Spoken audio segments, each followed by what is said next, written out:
یا ایش ویش یاردم کنیم است یا داوجا کار میکن بجا اون یک از درمانده است برای اوی کار میکن داویده میشه یاردم کنیم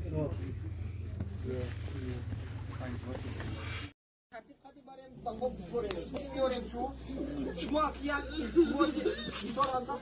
داروشو قبل نزنی ممکن نیست اینم یه ترتیب خطیت هم میمونیم میبی خیلی یک دوربینی میری یک میبیده شوشوار گریه بسیار نکنیم باید شوار داریم باید دیم شب همین در روزی هسته اگر روزی باشه نباشن میبریم شب که روز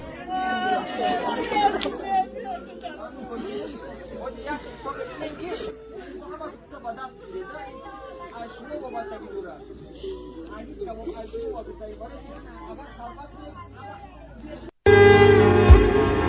عزیزان من همیشه به یاد خدا باشید پیش از آن که مرگ ما و شما را غافلگیر کند بازگشتی به خدا کنید نمازاتان در وقتش ادا کنید زیرا انسان عاجز است انسان ضعیف است در چنگال مرگ استادگری کرده نمیتواند انسان‌های زیبایی را می‌دانم و می‌شناختم و می‌دیدم که با آن زیبایی با آن حسن با آن پهلوانی آخر در قبضه مرگ اسیر شدند آخر لباس زیباشان مبدل به کفن شد آخر مرکبای تیز رفتار و مرسدس و جیپاشان مبدل به تابوت شد خانه های بلند قبتشان مبدل به لحد شد دیوانهای ملایمشان مبدل به خاک خنک شد فرزندان دوست روی که شیرینشان یتیم شد مال و ثروتی با محنت جمع کردهشان از آن مردم شد اما افسوس که همه حساب و جواب در گردن اوست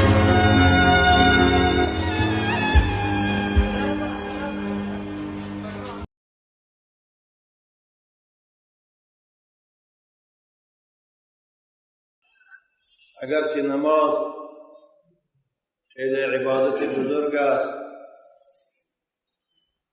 اجر و ثواب او هم بزرگ است و زبان پرگناه ما از بیان فضیلت آن ثوابهای آن عاجزی میکند اما با توفیق خداوندی با رخصت او آن چیزی را که قرآن و سنت پیغمبر در باب نماز و فضیلت آن بیان کرده است با شما عزیزان میرسانم و جمعه آینده که پیشتر هم اعلام کرده بودم موضوع صحبت من احوال جنایتکاران و گناهکاران و دوزخیان در کمیره‌های پرعذاب دوزخ در حبسخانه‌های الهی که قرآن با نام‌های گوناگون اونها را یاد می‌کند یکی جهنم یکی سعیر یکی لظا یکی سقر یکی حطمه در این باره انشاءالله با شما صحبت الان با توفیق پروردگار خود با شما عزیزان درباره نماز و آن چیزی که میدانم با شما عزیزان شروع میکنم. الحمد لله رب العالمين والصلاة والسلام على أشرف الأنبياء والمرسلين وعلى آله وأصحابه أجمعين. خدایا ما را بر طاعتت موفق گردان و از نافرمانیت دور بدار.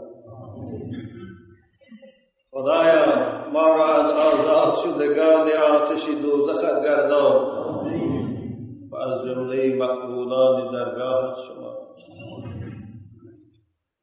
خدایا در این دنیای پرآشوب بیم عاقبت ما را به تهلکه آورده است.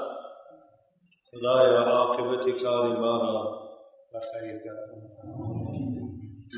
پروردگارا گذشتگان ما را که در خانه قبر و در عالم ارواح هم غریق رحمت گردان و بازماندگان ما را و فرزندان ما را توفیق بندگی عنایت فرما.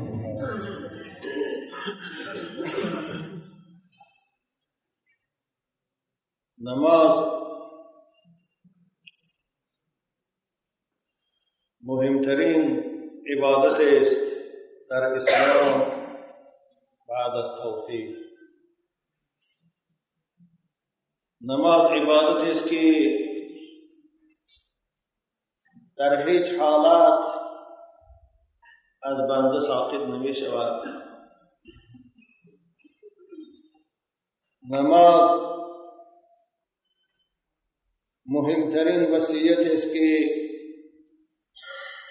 پیغمبران الهی به فرزندان خود کردند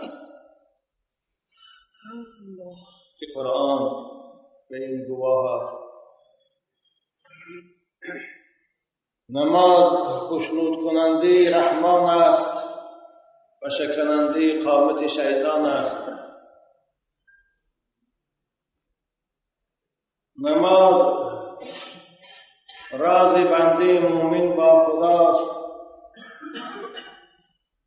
نماز کلید جنت است و بیرق اسلام است و ستون دین است.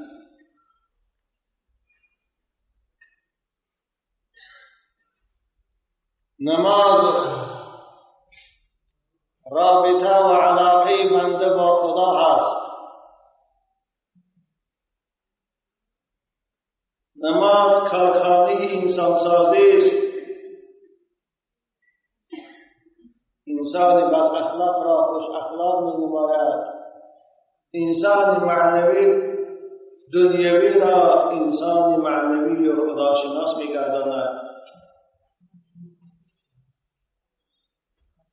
خلاصه کلام پیغمبر خدا می گوید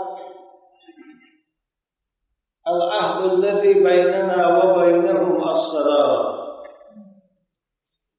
فرق میان ما مسلمانان و غیر دینها و غیر مسلمانها و کافران این نماز است.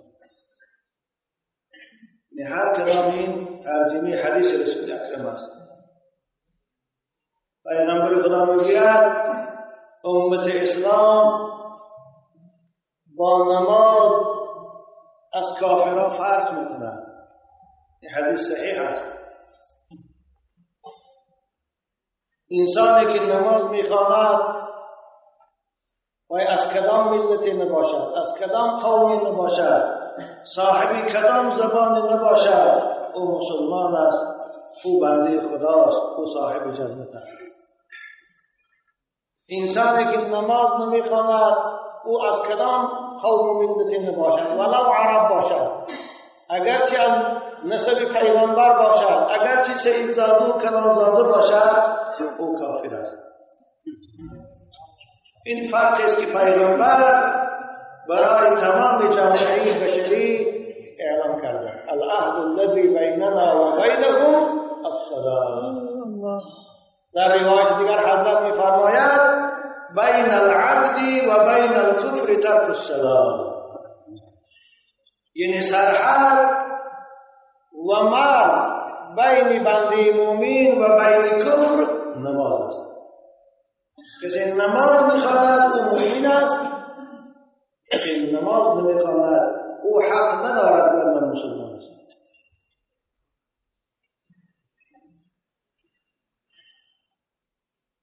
شخصی به نماز از نظر اسلام حکمش چیست؟ آیا شخصی که نماز نمیخواند تا امروز نخوانده است، تا مردنش نخوانده است، از نظر اسلام، از نظر قرآن و حدیث حکمش چیست؟ آیا او کافر است یا نه؟